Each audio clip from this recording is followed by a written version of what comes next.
Cuando quiero explicar muy por encima por qué deberíamos usar conexiones balanceadas, mi razonamiento es muy breve. Los cables balanceados XLR y TRS tienen 3 contactos eléctricos, 2 llevan audio y uno que es la conexión a tierra, mientras que los cables de instrumento no balanceados, los que tienen conectores tipo TS, solo tienen 2 contactos, el audio y la tierra. Gracias al tercer contacto de las conexiones balanceadas, eliminamos los ruidos que aparecerían en las conexiones no balanceadas. Tenemos una señal más limpia y podemos tirar cables mucho más largos. Y hasta aquí bien, te lo crees y te quedas con la copla, pero si tienes un mínimo de curiosidad te preguntarás, Xavier, ¿qué me estás contando? Y la verdad es que es una explicación muy incompleta. Un cable no se convierte en un objeto milagroso por el simple hecho de tener 3 contactos, como ya expliqué en un vídeo anterior, así que primero vamos a entender qué significa todo esto. Para ello vamos a por un cable de instrumento, también le llamamos TS por sus 2 contactos, tip y sleeve, pero lo que más me interesa está dentro del cable. Pelando un poco el aislamiento exterior vemos mejor lo que hay dentro. El cable más estrecho que tiene su propio aislamiento es el que lleva nuestra señal, por ejemplo, una guitarra, y estos hilos de cobre que van fuera son el cable de tierra. Este cable no lleva señal y rodea al cable interior, y a menudo también se le llama malla. Por explicarlo de forma sencilla, el cable de tierra es un circuito de protección que tienen todos los equipos electrónicos, y en audio también sirve para proteger al cable de interferencias electromagnéticas. Y a esto quería llegar. Ningún cable es perfecto, porque todos son susceptibles de captar ruido e interferencias. Para entender por qué, nos tenemos que remontar a la Dinamarca de 1820, porque un tipo llamado Hans Christian Ørsted iba a revolucionar la física con un famoso experimento. En este, Ørsted acercó una brújula a un cable conductor en 2 situaciones diferentes, cuando por el cable no había electricidad de ningún tipo y cuando una corriente eléctrica viajaba a través del cable. Cuando no había corriente, a la brújula no le pasaba absolutamente nada, pero cuando sí había una corriente, observó que la aguja de la brújula se movía. Eso quería decir que la corriente eléctrica estaba afectando de alguna manera a la aguja imantada de la brújula. Este sencillo experimento demostró que la electricidad y el magnetismo van de la mano, y desde entonces se estudian como una única rama de la física, el electromagnetismo. Tras Ørsted, otros tipos cuyos nombres se te harán bastante familiares si te gusta esto del audio, siguieron desarrollando teorías muy importantes y haciendo que aprobar física en bachillerato sea más y más difícil, pero para este vídeo no nos importan. Lo que sí nos importa es una gran implicación del electromagnetismo. De la misma forma que una corriente eléctrica genera un campo magnético también genera una corriente eléctrica sobre un material conductor. De hecho, este es el principio básico por el que funcionan los micrófonos. En estos, el movimiento de un imán a causa de las ondas sonoras genera una corriente eléctrica que es la que podemos grabar y reproducir gracias a una interfaz o una mesa de mezclas. Pero volviendo a los cables, este principio del electromagnetismo significa que un cable sin protección alguna va a captar ondas electromagnéticas cercanas en forma de electricidad, y eso en audio se traduce a interferencias y ruido. Y no es que estas ondas sean nada raras, los datos móviles, el Bluetooth, el Wi-Fi o las radiofrecuencias son ondas electromagnéticas. Si tocas en una banda, puede que algo haya hecho clic en tu cabeza. No es nada raro que en un ensayo empiece a sonar la radio por un amplificador de guitarra. Eso es porque la conexión entre la guitarra y el amplificador es no balanceada, y en un ensayo vais a tener varios móviles encendidos generando ondas electromagnéticas. El cable de tierra está intentando proteger al cable interior, el que lleva la señal de la guitarra, de recibir estas interferencias, pero por la propia naturaleza de un cable esto no es infalible, y es por eso que tenemos que tomar otras medidas contra los ruidos. Ahora voy a abrir y pelar un cable balanceado para ver qué lleva dentro. El cable es muy parecido, seguimos teniendo el hilo de cobre que es la conexión a tierra, pero tenemos 2 cables con su propio aislamiento en lugar de uno, y son los que van a llevar señal de audio. Seguramente todo esto no te explique absolutamente nada, y es normal, porque realmente no ha cambiado mucho la cosa. Seguimos teniendo varios hilos de cobre metidos en un material aislante. Y es que realmente la magia de las conexiones balanceadas no está dentro del cable, sino en nuestro micrófono y en el preamplificador, pero para que esto pueda ocurrir necesitamos tener 3 conductores dentro del cable. Es más, llamar a esto cable balanceado técnicamente es incorrecto, porque un cable no puede determinar de qué tipo va a ser una conexión. Yo puedo usar este cable para conectar un móvil a un altavoz que la conexión no va a ser balanceada, porque la señal de un móvil es estéreo. Para que una conexión sea balanceada tiene que ser una señal mono, es una condición básica. Sé que te acabo de dar mucha información, pero ¿sigues conmigo? Genial, porque a partir de ahora la cosa va a seguir igual de complicada. Pongamos que conecto un micrófono a una entrada de mi mesa de mezclas con un cable XLR.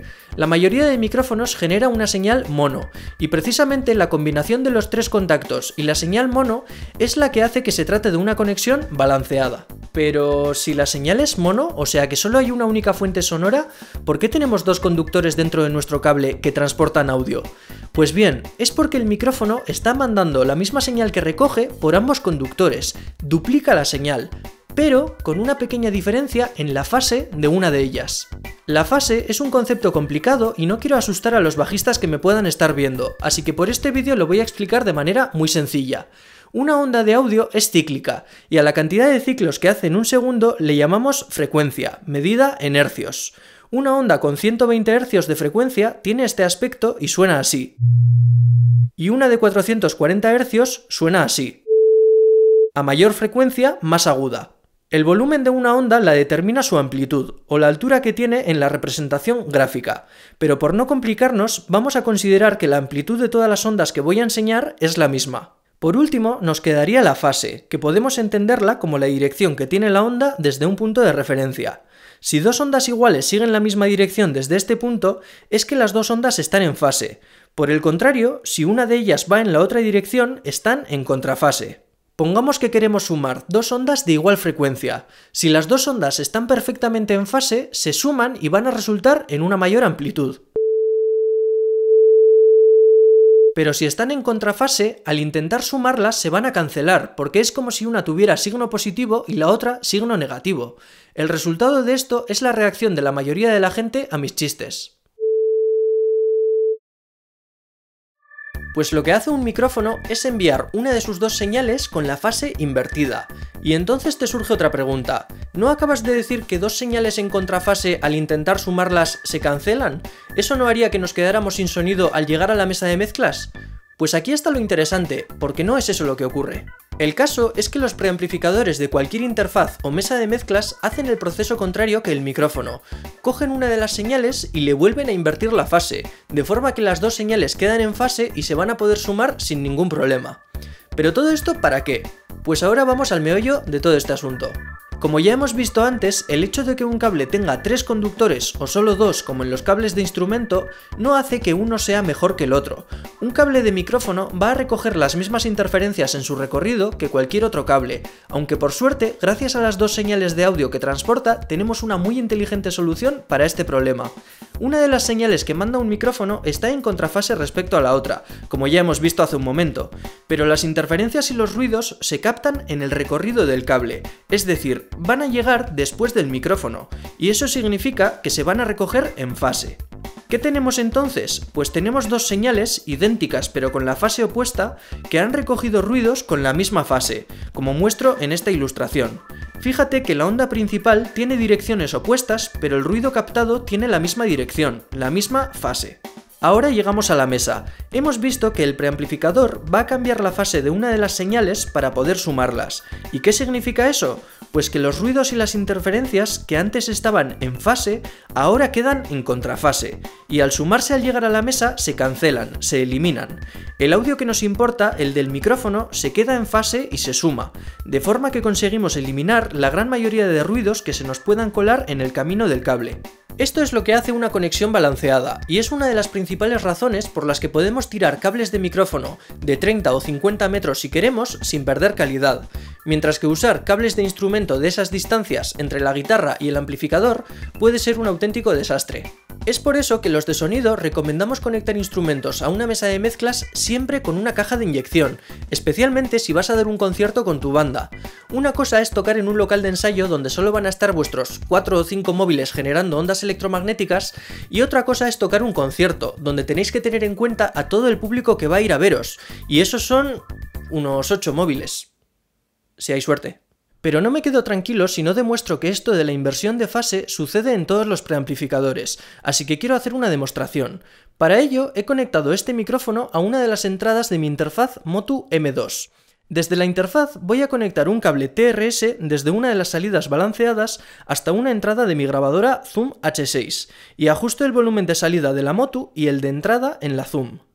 Ahora me estás escuchando hablar desde la grabación de la Motu en el ordenador, y cuando cambia la zoom no deberías escuchar ninguna diferencia. La razón por la que no hay diferencias es que las salidas de la interfaz son mono y balanceadas, y las entradas de la zoom también. Esto significa que el mismo proceso que se da entre el micrófono y la interfaz también sucede aquí. Una de las dos señales acústicas que enviamos desde la salida balanceada de nuestra interfaz va a ir en contrafase respecto a la otra, pero al llegar a la grabadora zoom, el preamplificador va a volver a invertir la fase de una de las señales, de forma que se van a poner en fase y se van a poder sumar sin ningún problema. Gracias a ello, si se colaran ruidos en el recorrido del cable, se eliminarían. Pero ahora voy a hacer otra cosa. Voy a utilizar un cable Y.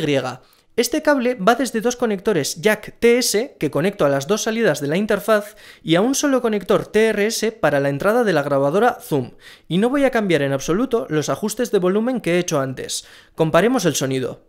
Así es como suena el micrófono desde la interfaz Motu directamente en el ordenador. Así es como suena el micrófono cuando conecto una salida balanceada de la Motu a una entrada de la Zoom H6 con un cable TRS.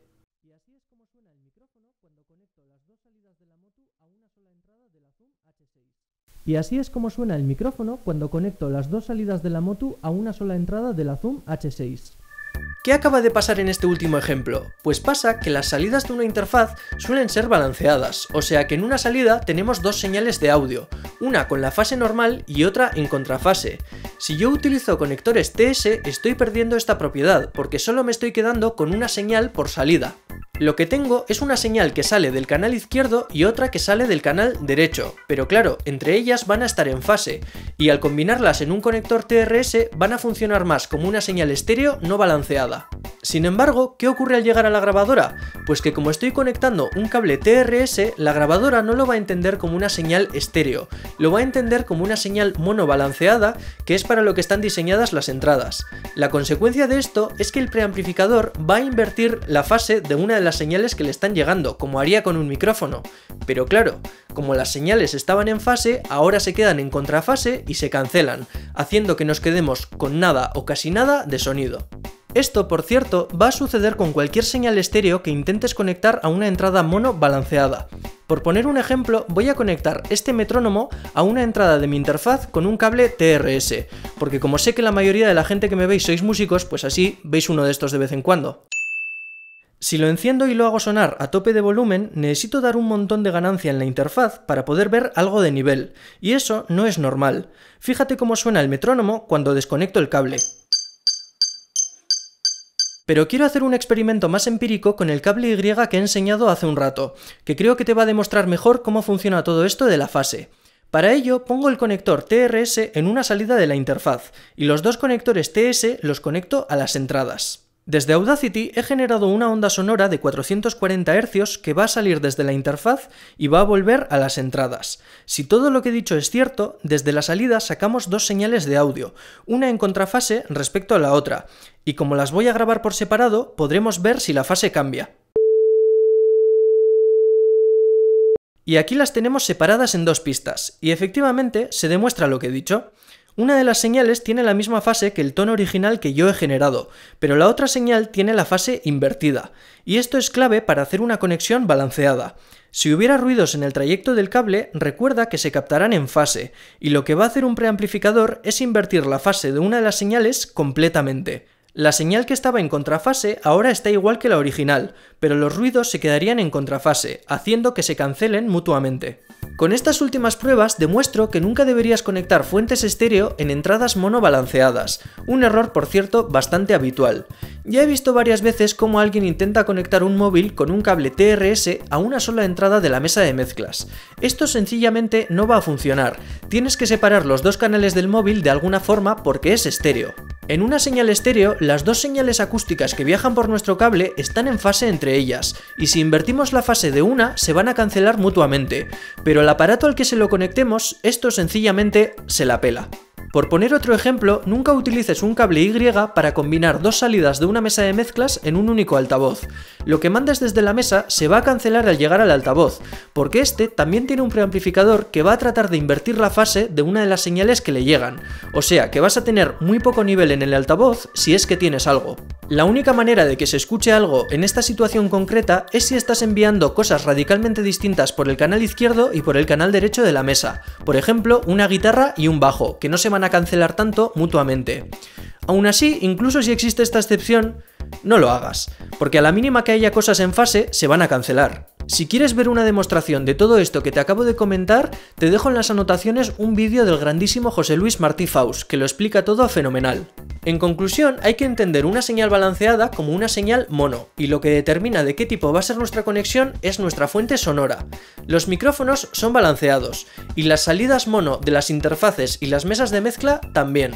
Si queremos conectar un instrumento como un bajo a una mesa de mezclas, tenemos que usar siempre una caja de inyección. A menos que tu pedalera o tu amplificador lo indiquen así, las señales de instrumento nunca son balanceadas. Y por último, pero no menos importante, una señal estéreo que viaja por un solo cable nunca es balanceada, así que no conectes fuentes estéreo en entradas mono. Para eso es mejor que te olvides y hagas una conexión no balanceada. Si conectas un cable TS a una señal estéreo, solo te estás quedando con una señal de audio que sí podrías conectar en una entrada mono.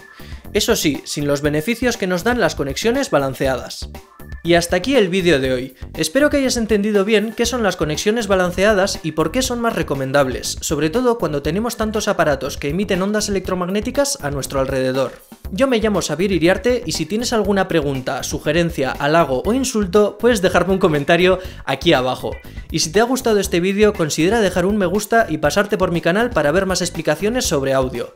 Y ahora, si me lo permites, voy a intentar no leer, no escuchar y no pronunciar la palabra balanceada en una temporada larga. Muchas gracias por quedarte hasta el final y nos vemos en el siguiente vídeo.